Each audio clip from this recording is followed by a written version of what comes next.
Hello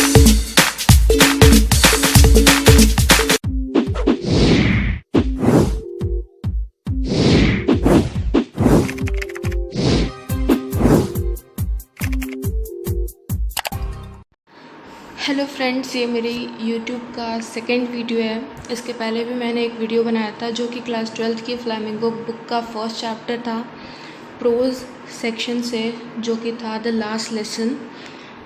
I hope वो video आप सबको पसंद आया होगा। अगर आपने नहीं देखा है तो उसका लिंक मैं डिस्क्रिप्शन में दे दूँगी, प्लीज़ आप उसे भी जाके देख लीजिए। तो आज का हमारा लेसन है जो कि है पोइट्री सेक्शन से है, my mother eight 66 first chapter, जिसको कि लिखा है कमला दास ने।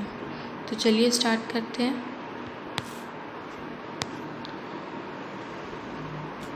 My mother eight 66।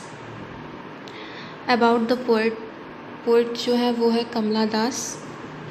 उनके बारे में ज़्यादा डिटेल नहीं पढ़ते हैं, मैं आपको इम्पॉर्टेंट चीज़ बता देती हूँ। इनका बर्थ 1934 में हुई थी केरला में। She is recognised as one of India's foremost poet। foremost का मतलब होता है बेस्ट, इंडिया की बेस्ट पोइट्स में आती थी। उनका जो काम था पोइट सेक्शन में, वो उसकी ओरिजिनलिटी की वजह से ज़्यादा जाना जाता था। बहुत ही ज़्यादा ओरिजिनलिटी उनकी पोएम में दिखती थी। आगे बढ़ते हैं। कमला दास हैज़ पब्लिश्ड मेनी नॉवेल्स। उन्होंने बहुत सारे नॉवेल्स भी लिखे हैं, शॉर्ट स्टोरीज़ भी लिखी हैं इंग्लिश में, and Malayalam under the name. और मलयालम में जो उनका नाम था वो माधविकुति था। Some of her work in English include the novel alphabet of lust. कुछ जो इंग्लिश में उनकी जो फेमस नॉवल थी वो थी अल्फ़ाबेट ऑफ लस्ट, जो कि 1977 में पब्लिश हुई थी। A collection of short stories, जो स्टोरीज़ वो राइट करती थी, उनका बहुत ही अच्छा कलेक्शन था। उस कलेक्शन में एक स्टोरी थी Padmavati the harlot and other stories, जो थी वो भी 1992 में पब्लिश हुई थी। In addition of 5 books of poetry, she is a sensitive writer. बहुत ही सेंसिटिव राइटर थी, बहुत ही अच्छी राइटर थी। वो ज़्यादातर उनका जो टॉपिक रहता था वो ह्यूमन रिलेशनशिप्स पे आधारित रहता था, डिपेंड करता था इन लिरिकल आइटम्स। और ये जो स्टोरी है, ये जो पोएम है माई मदर एट 66, ये भी उन्हीं सारे ह्यूमन रिलेशनशिप्स जो पोएम है उन्हीं में से एक एग्जाम्पल निकाल करके ये पोएम यहाँ पर आया है। बिफोर यू रीड, ये भी पढ़ लेते हैं। Ageing is a natural process. Ageing जो है, जो बढ़ती उम्र है, वो एक नेचुरल प्रोसेस है जो सभी में दिखाई देता है। Have you ever thought what our elderly parents expect from us.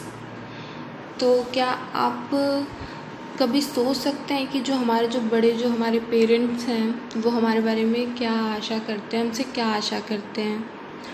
तो आगे बढ़ते हैं। Driving from my parents home to Cochin last Friday. यहाँ पर जो नरेटर है, जो लेखिका है कमला दास, वो बताती हैं कि अपने पेरेंट्स होम, अपने घर से वो निकलती है ड्राइविंग करते हुए, एक टैक्सी में ड्राइव करते हुए कोचिन लास्ट फ्राइडे, कोचिंग के लिए निकलती है। कब? लास्ट फ्राइडे को। ये कहानी है, ये पोएम जो उन्होंने लिखा है वो ठीक एक हफ़्ते बाद का पोएम है, उनकी जर्नी के एक हफ़्ते बाद का पोएम है जब उन्होंने लिखा था। I saw my mother beside me. और वो क्या देखती है कि उनकी जो मदर है वो उनके बगल में बैठी हुई हैं। डोज ओपन माउथेड हर फेस। डोज का मतलब होता है हल्की नींद। जो कमला दास की जो मदर है वो उनके बगल में बैठी रहती हैं और कमला दास क्या देखती हैं कि वो हल्की नींद में है। ओपन माउथेड हर फेस एशन।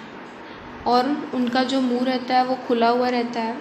हर फेस एशन। एशन का मतलब होता है यहाँ पर colourless. Like that of a corpse and realised with pain. Corpse को यहाँ पर जो लिखा गया है कॉर्प्स, इसका मतलब होता है डेड बॉडी।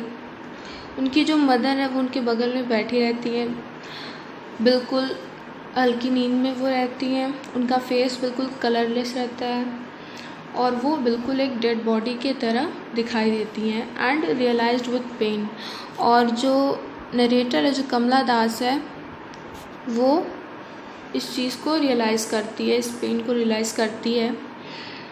यहाँ पर जो यहाँ लाइक वर्ड का यूज़ हुआ है,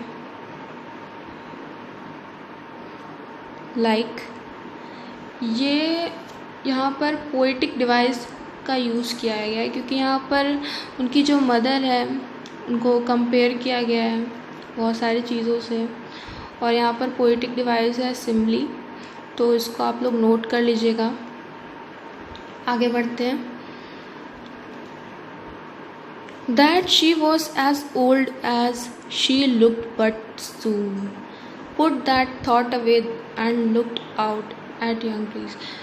तो जो कमला दास रहती है वो इस बात को सोच के बहुत चिंता में पड़ जाती है कि उनकी जो मदर है वो, उनकी जो एज है वो बहुत ज़्यादा हो गई है, बहुत ओल्ड हो गई है उनकी मदर। जैसा कि पोएम में बताया है, उनकी मदर जो है वो 66 की हो जाती है, उनकी जो एज रहती है वो 66 रहती है और वो बहुत ओल्ड हो जाती हैं।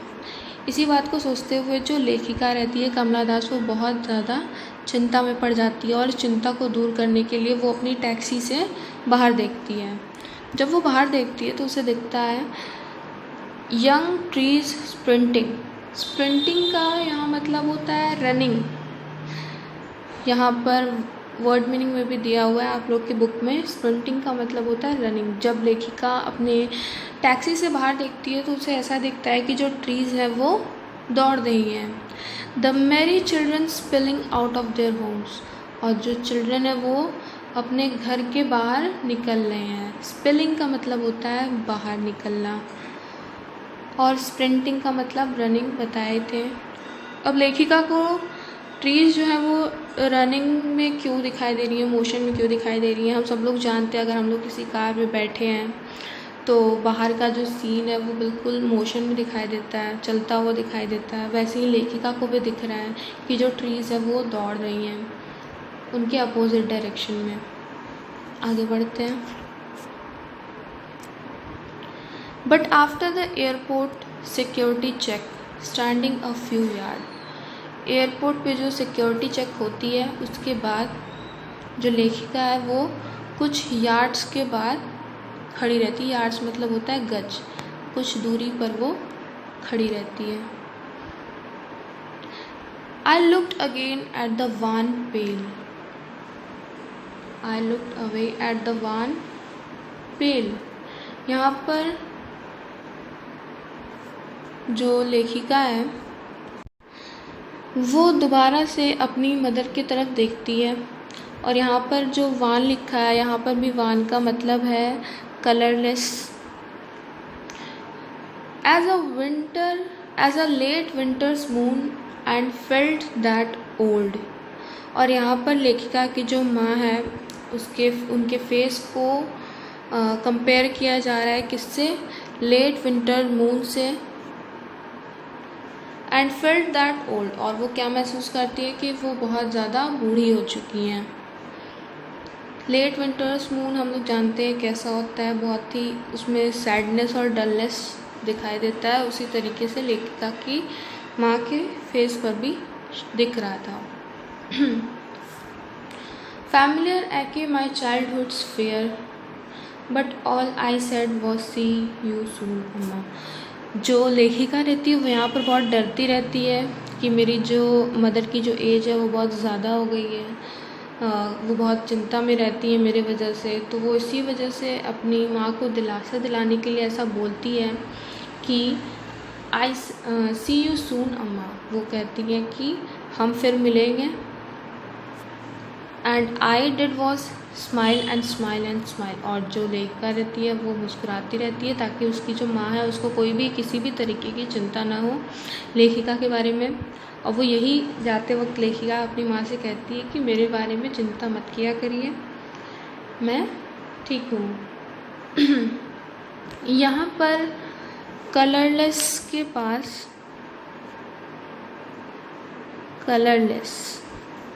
पास जो वन पेल है एज का यूज़ किया गया है। यहाँ पर एक पोएटिक डिवाइस है सिमिली, क्योंकि यहाँ पर कंपेयर किया जा रहा है लेखिका की जो माँ है उसके फेस को लेट विंटर्स मून से कंपेयर किया जा रहा है, तो यहाँ पर सिमिली है, इसको आप लोग नोट कर लीजिएगा। तो ये वीडियो यहीं पर ख़त्म होता है फ्रेंड्स। तो आगे के वीडियो के मिलते हैं, इसके बाद भी मैं और वीडियोस बनाऊंगी आगे के चैप्टर्स का, प्रोज एंड पोएट्री सेक्शन दोनों। अगर आपको कोई भी डाउट हो तो प्लीज़ कमेंट सेक्शन में बताएं, और अगर ये वीडियो आपको पसंद आती है तो प्लीज़ इसे लाइक करें, अपने फ्रेंड्स के साथ इसको शेयर करें ताकि वो भी सब कुछ पढ़ें, एंड चैनल को सब्सक्राइब करना मत भूलिएगा। सब्सक्राइब करने के बाद जो बेल आइकन है उसको भी प्रेस कर दीजिएगा ताकि मेरी वीडियो की नोटिफिकेशन आपके पास पहुंच जाए। Thank you and have a nice day.